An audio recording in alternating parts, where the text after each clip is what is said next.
As a hands-on leader who follows developments across the country every day, the President is not unmindful of the rising cost of food and how it affects the citizens. While availability is not a problem, affordability has been a major issue to many Nigerians in all parts of the country. This has led to a significant drop in demand, thereby undermining the viability of the entire agriculture and food value chain. Accordingly, and in line with this administration's position on ensuring that the most vulnerable are supported, the President has declared with immediate effect the following actions. 1. A state of emergency on food security. 2. That all matters pertaining to food and water availability and affordability as essential livelihood items be included within the purview of the National Security Council. Now, as a direct and immediate response to this crisis, a number of initiatives will be deployed in the coming weeks to reverse this inflationary trend and guarantee future uninterrupted supplies of affordable foods to ordinary Nigerians. As with most emergencies, there are immediate, medium, and long-term interventions and solutions. In the immediate term, this government intends to deploy some savings from the fuel subsidy removal into the agricultural sector, focusing on revamping the agri sector. In an earlier meeting today with the agri stakeholders, we drafted a memorandum of partnership between the government and the individual stakeholders' representatives that encompasses the decisions taken and actions proposed from our engagements. The immediate intervention strategies are as follows. 1. We will immediately release fertilizers and grains to farmers and households to mitigate the effects of the subsidy removal. 2. There will be an urgent synergy between the Ministry of Agriculture and the Ministry of Water Resources to ensure adequate irrigation of farmlands and to guarantee that food is produced all year round. As a country, Mr. President has made it clear that we can no longer be comfortable with seasonal farming. We can no longer afford to have farming downtimes. We shall create and support a national commodity exchange board that will review and continuously assess food prices as well as maintain strategic food reserve that will be used as price stabilization mechanism for critical grains and other food items.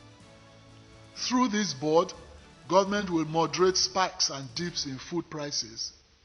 To achieve this, therefore, we have the following stakeholders on board to support the intervention effort of President Tinubu: the National Commodity Exchange, seed companies, National Seed Council and Research Institutes, NIRSAL Microfinance Bank, Food Processing / Agri Processing Associations, private sector holders and prime anchors, smallholder farmers, crop associations, and fertilizer producers, blenders, and suppliers associations, just to mention a few. We will engage a security architecture to protect the farms and the farmers so that farmers can return to the farmlands without fear of attacks. The CBN will continue to play a major role of funding the agricultural value chain.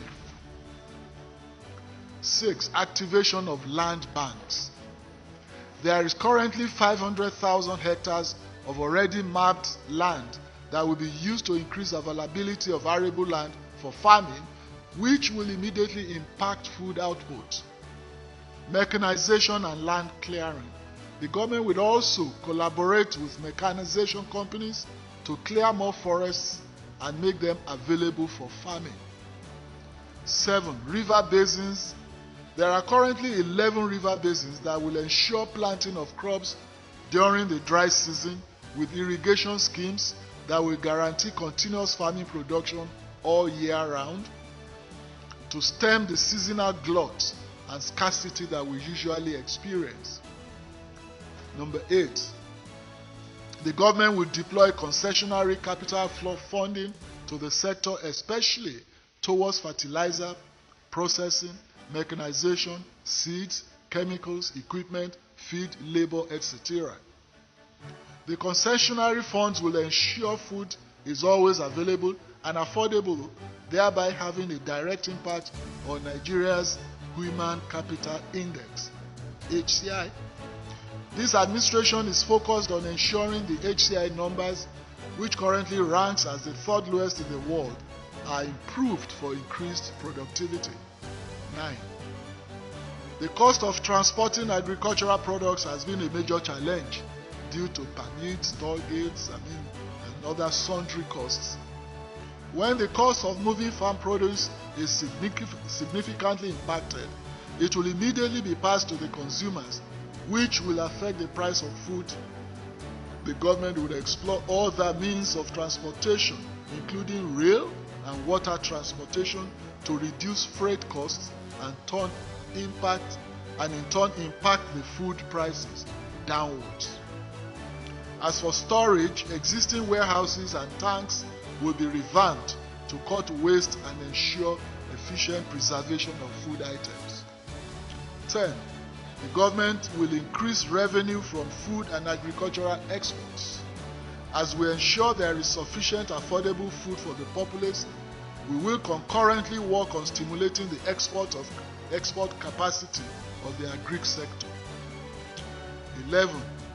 Trade facilitation. Transportation, storage, and export will be improved by working with the Nigerian customs. That has assured us that the bottlenecks experienced in exporting and importing food items, as well as intra-city transportation through tolling, will be removed. 12. The government will change the way we have been doing livestock business, away from the archaic method to the modern way acceptable worldwide. We will establish ranches in collaboration with state government, and the federal government will pay for the land. These are some of the immediate interventions this government will put in place to tackle this food crisis. Principally, one of the major positive outcomes of these interventions will be a massive boost in employment and job creation. Indeed, agriculture already accounts for about 35.21% of employment in Nigeria, figures of 2021. The target is to make this figure rise significantly in the long term. President Tinubu's mandate to create jobs for our teeny youth population will be achieved with between 5 to 10 million more jobs created within the value chain, working with the current 500,000 hectares of arable land and the several hundreds of thousands more farmlands to be developed in the medium term. In closing, therefore, this administration understands that food and water are the bedrock of survival, and therefore is calling on all Nigerians to partner with us in ensuring the success of this strategic intervention. This government is working assiduously to ensure that Nigerians do not struggle with their essential needs. President Bola Tinubu wishes to use this medium to continue to assure Nigerians that this government will not relent in its efforts until all strategic interventions are deployed efficiently and effectively, and until every household is positively impacted. Our president is the president of all Nigerians and the father of the nation. The renewed hope mandate remains alive, and no one, absolutely no one, will be left behind. Thank you very much.